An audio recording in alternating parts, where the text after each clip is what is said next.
You're going to love this. Also tonight, you do not want to miss the Hill's John Solomon out with an explosive report about the FBI's corrupt Clinton email investigation. We have that exclusive report. And President Trump's 2017 successor had now created a Republican blueprint for the midterms. Will they follow? And last year was an epic failure for fake news in this country, especially the fake cannabis news network. We'll explain all of that. But first, tonight's breaking news, opening monologue for the new year. So in spite of vicious media attacks and many political obstacles, well, 2017 was a very successful first year for President Trump. Now, before we get to the full list that the media will never show you, well, let's take a look at the economy. Stock market is at an all-time high and hit over 60 record closes in 2017 alone.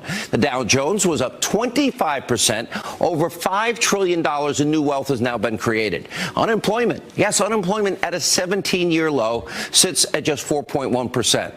And since taking office, President Trump has created 1.7 million new jobs. African-American unemployment, a 17-year low. We ended the year with consumer confidence sitting at a 17-year high. Home prices are up 6%, as is home building. Regulations have been slashed at a historic rate, and the Trump administration cut 16 regulations.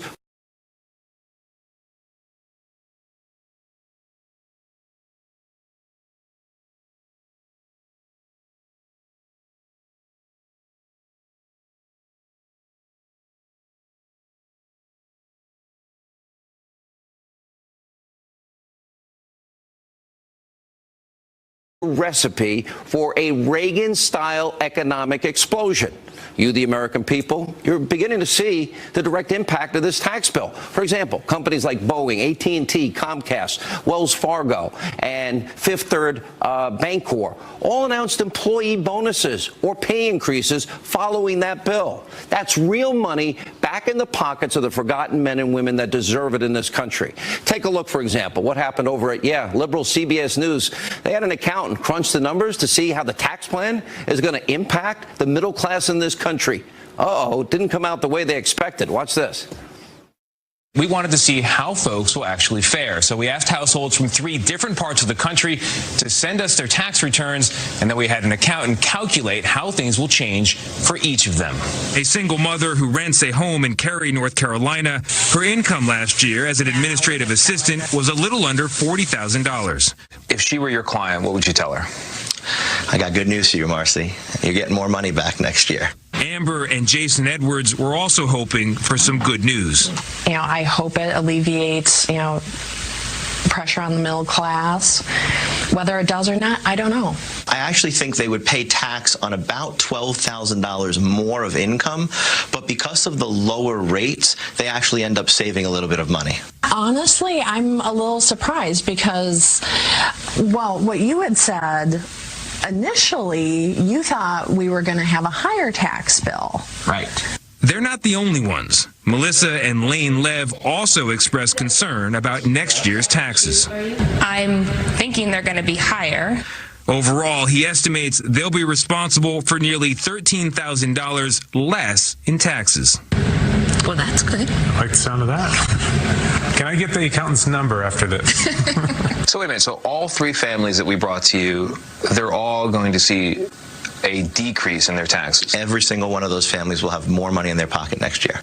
Look at that. All 3 families are saving money. The tax cut will help middle-class families. They desperately need it. And by the way, the bill also gets rid of the Obamacare individual mandate, and it opens up energy exploration in Anwar. The lifeblood of our economy. More energy independence. And by the way, long-term secure jobs at high wages for Americans and lower prices for the entire country. All good.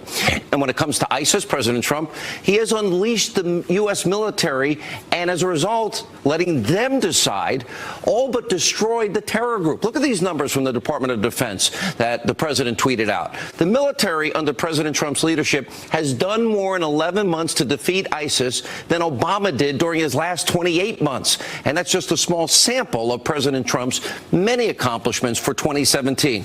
Take a look on your screen right there. Here is a list of President Trump's accomplishments for 2017.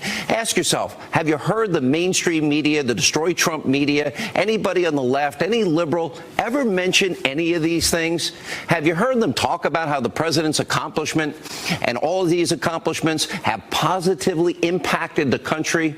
Probably not. They want and have wanted from the beginning the president to fail. Now, this is exactly why the media, the pundits, the political elites are predicting a huge, massive Democratic landslide in November of this year in the midterms. But before they get too giddy, too excited, let's keep this in mind. Well, these are the so-called same experts, political experts, who all said President Trump never stood a chance. So maybe they should put a little bit of the pump on the brakes here and not get so giddy. As a matter of fact, it may turn out to be just the opposite. The president, by the way, has created what I am calling a blueprint for victory in 2018. I hope the Republicans in Washington are paying attention. Now, they did get their act together in December. I do give them credit. But they need to do more. They need to keep the momentum going. Tax cuts, that's a great start, but they need to keep, for example, like building the wall, finish repealing the disaster that is Obamacare. Keep that promise. Replace it with free market solutions, healthcare savings accounts, healthcare cooperatives. They should also pass welfare reform. It's desperately needed again. They should cut other wasteful government spending programs. We know the Democrats, they're signaling that they want all kinds of concessions in these upcoming negotiations in coming weeks. Republicans, you need to show some backbone, at least for once. Stand up for principles. Get your identity back. And here's why. You always get the tax cut. You never get the tax cut. You always get the tax hike. You never get the future spending cuts. We always get the immediate concession or amnesty, but you never get the border wall built. You never get the border security.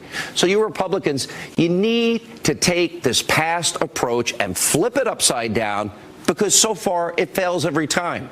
So the GOP, you want to win in November? You need to demand that things like the border wall will get built, and built first, before anything else can happen as it relates to immigration.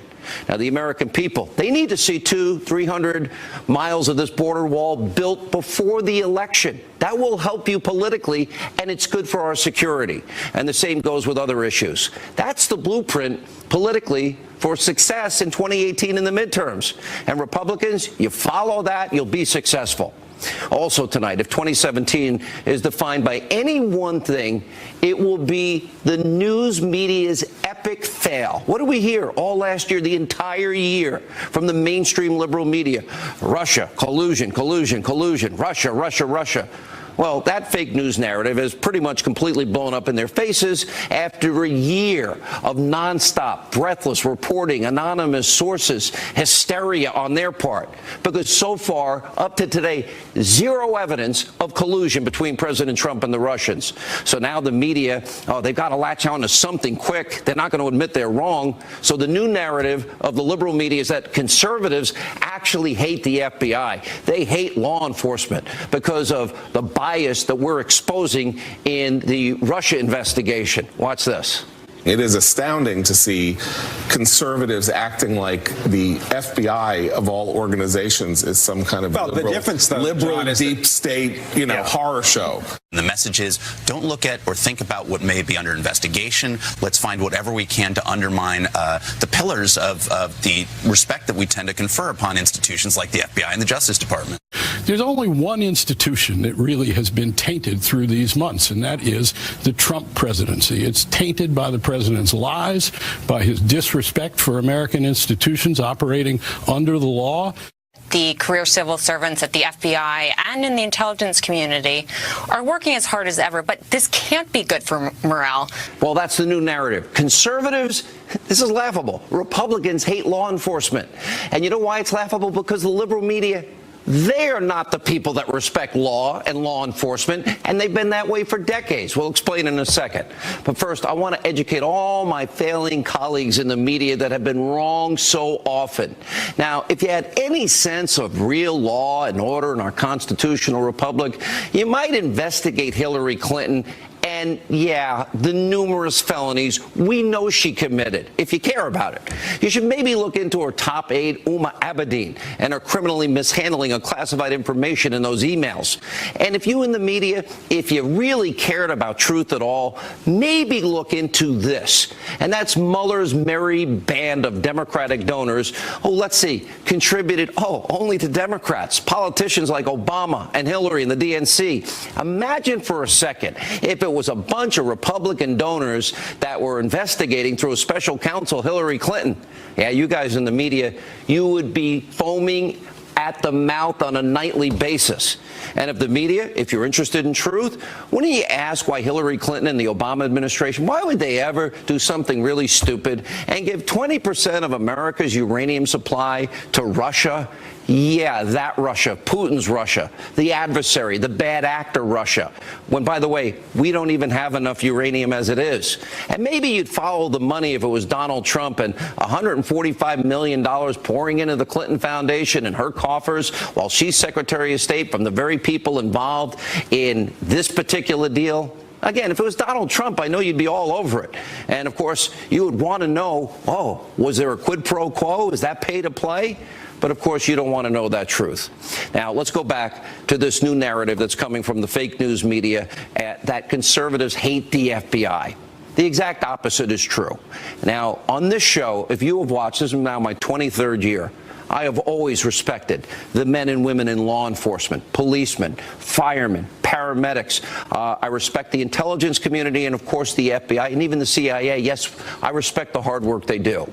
And now the biased press, they're the ones who have this history of utter disdain for members of law enforcement. For example, it wasn't that long ago, the media was trashing police. Remember how many of them supported Black Lives Matter? You may remember this. There's a great invention. It's called videotape. It can remind you. Thousands of Americans are marching in New York and Washington and across the country, demanding a justice system that applies the same to everybody and honors our values. And we want you to know that our hearts are out there marching with them. Many African-American people said, look, we were introduced to terror long before 9/11.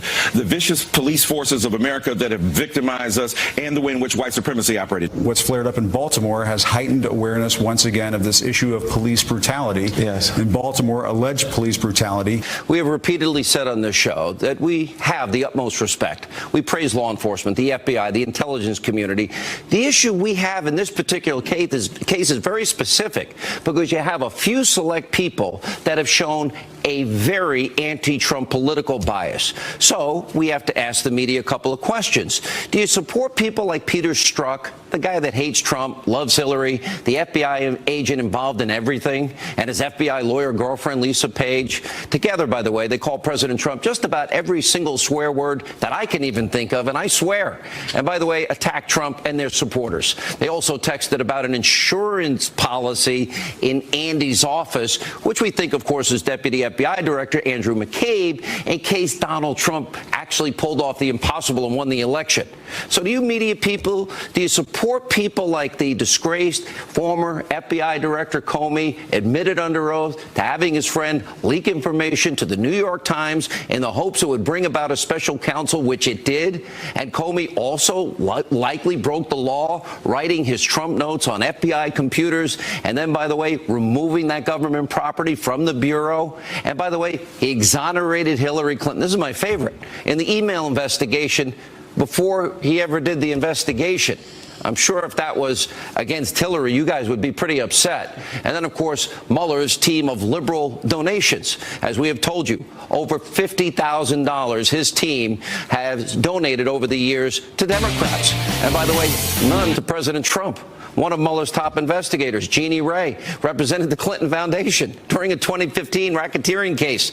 I guess she's not biased. And then you got Andrew Weissman. He's the guy that oversaw the highly controversial obstruction of justice case against Arthur Andersen. And by the way, it destroyed the company, cost tens of thousands of jobs. In 2005, the U.S. Supreme Court turned over Weissman's conviction, a 9-0 unanimous ruling. And as part of the Enron investigation, Weissman also sent 4 Merrill Lynch executives to jail. That conviction was also overturned by the 5th U.S. Circuit Court of Appeals. That's Mueller's team. And next, you have demoted DOJ official Bruce Orr and his wife Nellie. Bruce Orr met with Fusion GPS. You know, those officials that came up with the phony Russian propaganda dossier that we now know his own wife was working on the opposition against Donald Trump, that produced and bought and paid for that fake news Russia propaganda. Sounds like collusion to me. And finally, of course, the deputy FBI director, Andrew McCabe. His wife, Jill, took over $500,000 from Clinton ally, former Governor Terry McAuliffe, and Democrats for a failed Virginia state Senate seat. That's an insane amount of money. McCabe is also directly tied, well, like so many others, to the dossier. And during recent testimony on Capitol Hill, McCabe conflicted statements from previous witnesses and also claimed not to know when he found out the Clintons and the DNC funded the dossier. And according to reports, McCabe is expected to retire next year with a big, fat taxpayer pension. Does any of this matter to you in the liberal mainstream media, or do you just like to fail and be wrong every day? You know, are you supporting all these people? You're supporting that conduct? You're supporting that political bias? You don't see a conflict of interest? Do you really think that this isn't corruption at the highest level? You know, these criticisms that we are making, these are facts. They're not about institutions. They're about the violation of constitutional rights and the abuse of power at the top levels of our government. This is serious, and we've been right, you've been wrong. And finally tonight, 3 major foreign policy stories. North Korean dictator Kim Jong-un is threatening the United States by saying that a nuclear button is always on his desk and that he has nuclear weapons that can now reach the United States. President Trump, just about, 45 minutes ago, fired back on Twitter saying, well, he has an even bigger nuclear button and his actually works. We'll have more on that later. And President Trump is also putting Pakistan on notice by tweeting and calling them out for helping terrorists and not fully cooperating with the United States. He's right on that point. And also, finally, a major story, protests continuing tonight to break out in Iran. So far, 20 people have been killed. Over 450 people have been arrested. Now, these are people that are revolting against this repressive regime and these radical mullahs in Tehran. It's something that President Trump actually predicted would happen back in September. Now, the Mullahs are scared out of their minds, and this is now the opportunity of a lifetime for the people of Iran that have been oppressed, people that are getting killed for being gay and lesbian, women that are treated horribly. They can be free of these radical dictators.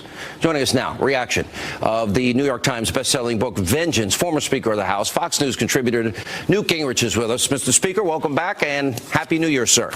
Happy New Year. It's great to be with you, and I think it's going to be a great year. You know, so you're writing, I think it was the most viewed on FoxNews.com, underestimate Trump at your own peril, and then 2018, get ready for the political surprise of 2018. Because I'm watching and listening to everyone else in the media, and they think this is going to be the biggest beatdown for Republicans that we've ever seen. Well, I keep trying to remind people that all of these folks who are currently analyzing on Sunday morning talk shows were the same people who were wrong in 2015 about whether or not Trump could be a candidate. They were wrong in 2016 about whether or not he could win the nomination.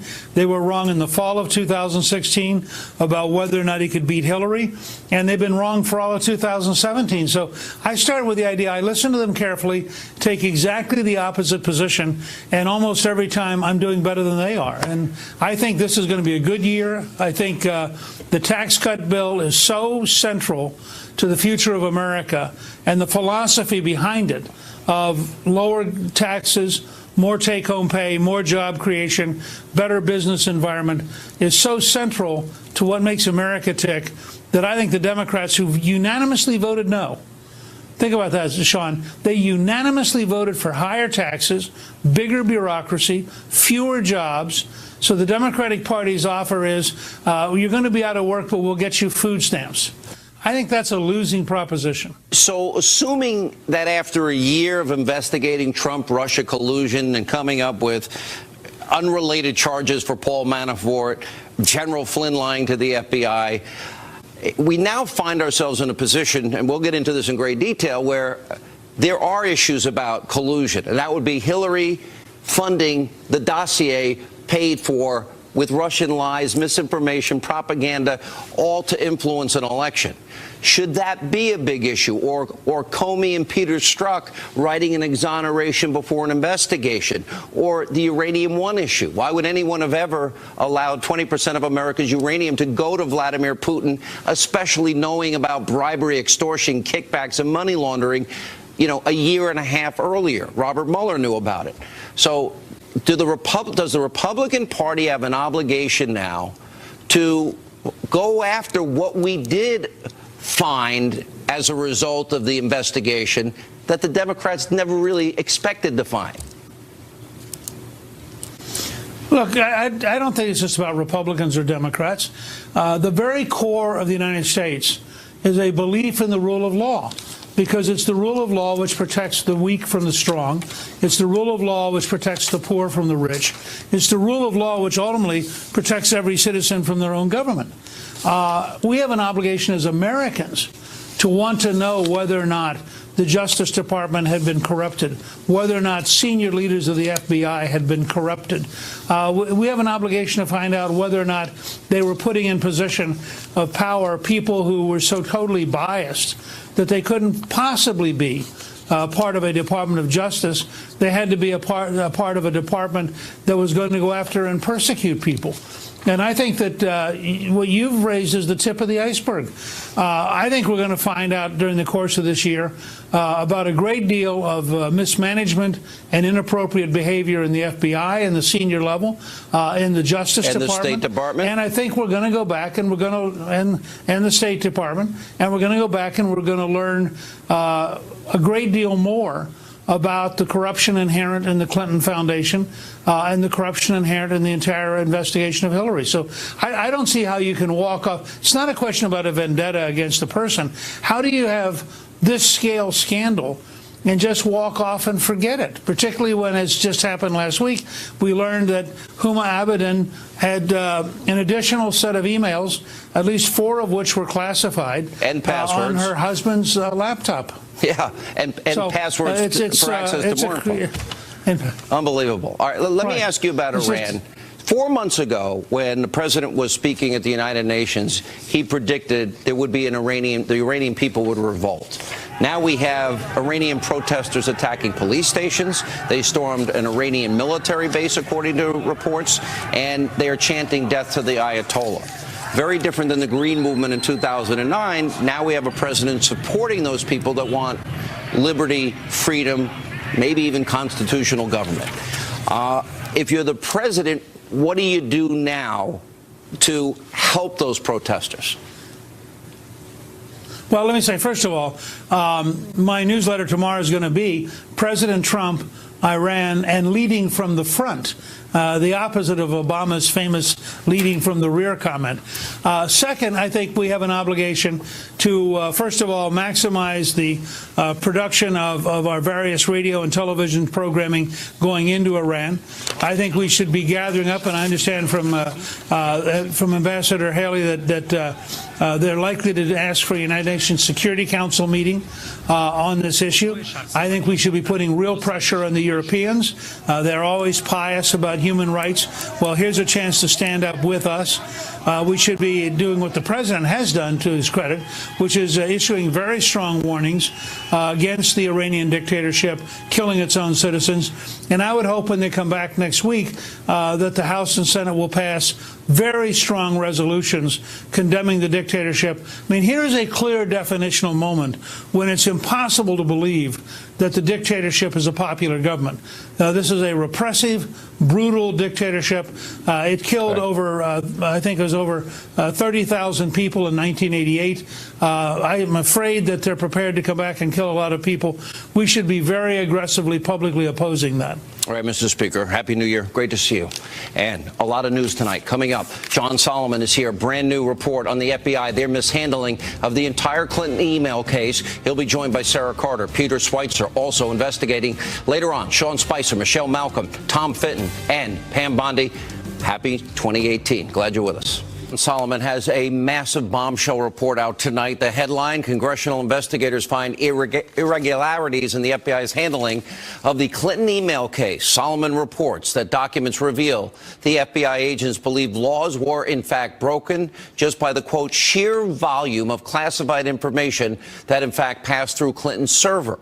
Also, Solomon reporting 17 witnesses, key witnesses in the Clinton case were interviewed after James Comey and Peter Strzok had begun his exoneration statement. Here to break it all down, the author of Clinton Cash, #1 New York Times bestseller, Peter Schweitzer, now Fox News contributor, and of course, investigative reporter Sara Carter, and the man himself from the Hill, John Solomon, tonight. Okay, massive, overwhelming evidence that laws were broken. Overwhelming. Tons of volumes of classified materials passed on. We also, the exoneration before the investigation, John. And it goes on from there. And quoting, one congressman is saying the whole thing was rigged. In other words, it was rigged to exonerate her and not have equal justice under the law. Explain. Yeah, you're exactly right. These members of Congress, they got a briefing just before the holidays, and this it was a cannon load of new information to them. And I think one of the most interesting things, let's just take it and put it in context of Russia. If Bob Mueller had exonerated Donald Trump before he had interviewed 17 key witnesses, there'd be an outrage in Washington, right? If Bob Mueller had learned that a key witness had destroyed evidence that was under subpoena, then lied about it to conceal the fact that he destroyed it, and instead of prosecuting that person, they gave them immunity, we'd be outraged in Washington. That's what happened in this case. Lawmakers who got this briefing from Deputy Director McCabe on the 21st of December were just floored by the level of criminality and concern the FBI had and the outcome. If you read the statement from Comey, you swear they were exonerating her. These lawmakers felt like the FBI had plenty of evidence to prosecute her. Yeah, all right, let me go to Sara. You've been all over this story as well. This confirms, this new narrative that, conservatives don't like the FBI, law enforcement, the intel community. No, we don't like if you're rigging the criminal justice system for political purposes to help one candidate over another. Isn't that what this is about? Sean, it's not just the congressional members that were surprised by this. Look, the FBI themselves, FBI agents, field agents who were working on these cases, not the people on the 7th floor, not McCabe, not Comey, not Gaddis, all these guys on the 7th floor that were in control of this investigation, but the people that were on the ground collecting the information were just as angry. We're just as angry as these congressional members were at learning this information that John reported. We know there's so much more out there. We know that there's concern that McCabe may have obstructed justice. We're seeing this now and slowly trickling out in some of these reports. We don't know if that's completely true yet or not. I'm sure we're going to hear more information from the Inspector General, but there was concern within the FBI. So this is not about bad-mouthing the FBI. This is about the FBI cleansing itself, and this is what FBI agents want to do, both retired and members who are still working there. What about Fusion GPS, Peter Schweitzer? And I know there's a New York Times op-ed by the Fusion GPS guy.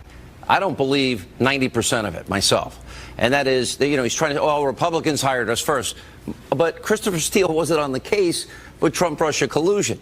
And he's basically trying to justify, we didn't pay money. Well, we don't know who paid what money. Well, they looked at our bank accounts. Well, what do we know about Christopher Steele's bank accounts? What do we know? Why did Hillary pay for what we now know are salacious lies and propaganda from Russian sources? That seems to be the bigger story that they don't want to talk about.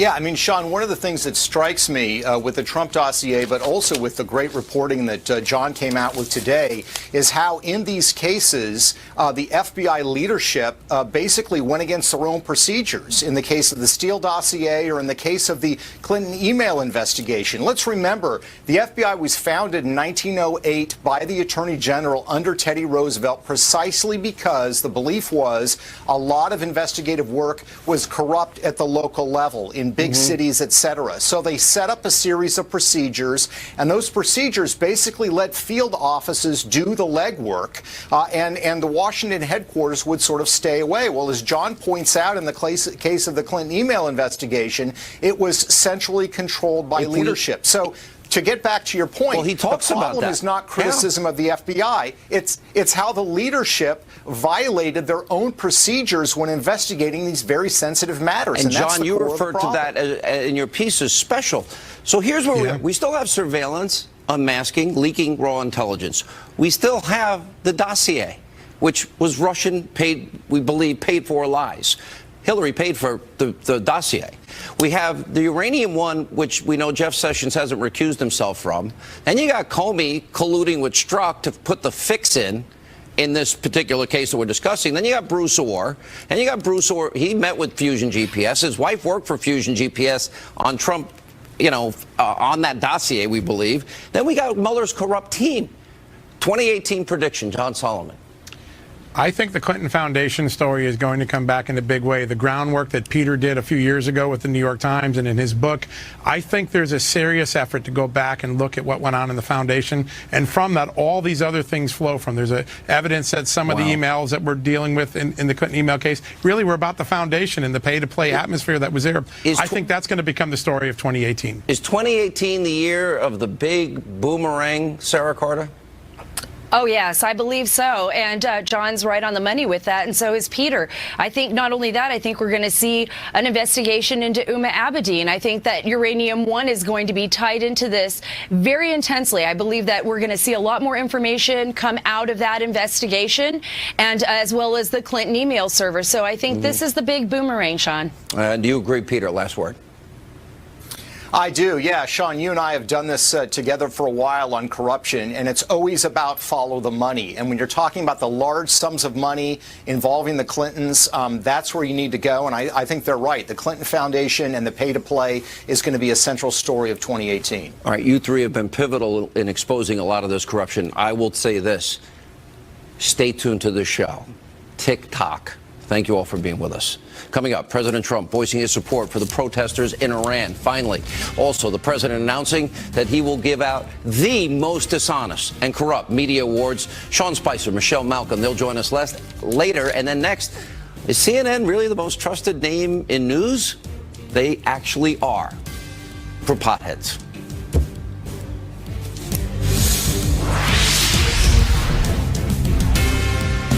Across Iran, and over 20 people now have sadly been killed, hundreds arrested. Today, the president tweeted, the people of Iran are finally acting against the brutal, corrupt Iranian regime. All the money that President Obama so foolishly gave them went into terrorism and into their pockets. The people have little food, big inflation, zero human rights, and the U.S. is watching. Also tonight, the president responding to North Korean leader Kim Jong-un's recent nuclear threats by tweeting, well, North Korean leader Kim Jong-un just stated that, quote, the nuclear button is on his desk at all times. Will someone from his depleted and food-starved regime please inform him that I, too, have a nuclear button, but it is a much bigger and more powerful one than his?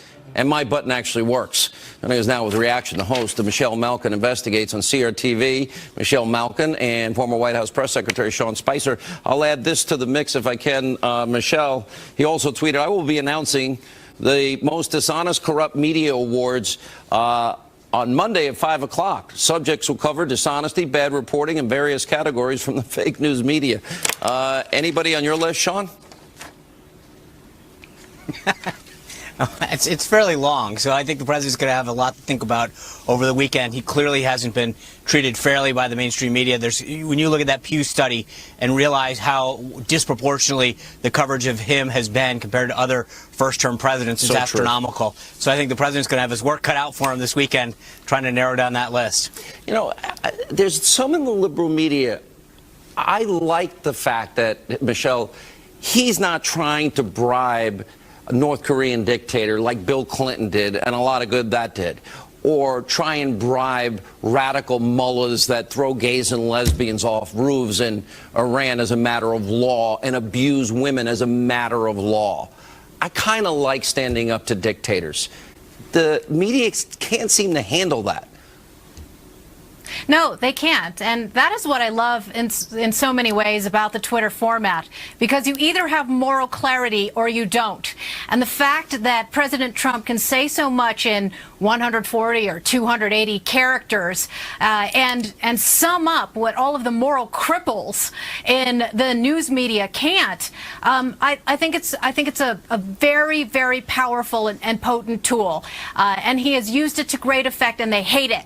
That's why you had so many end of the year chin-pulling editorials and calls from all of these liberal media types asking Donald Trump to stop tweeting. No, he should continue to do it. And look what he has done. The entire transnational left is nowhere to be seen as all of these brave men and women, so many women in Iran, are rising up from working class neighborhoods to speak out against Islamic supremacy in a way that none of the feminist movement or the left here in America has ever lifted a finger to. Where are Barack Obama's tweets in support of the resistance in Iran? Where was Hillary standing up for women when she was taking, how many millions and millions of dollars from countries that practice Sharia?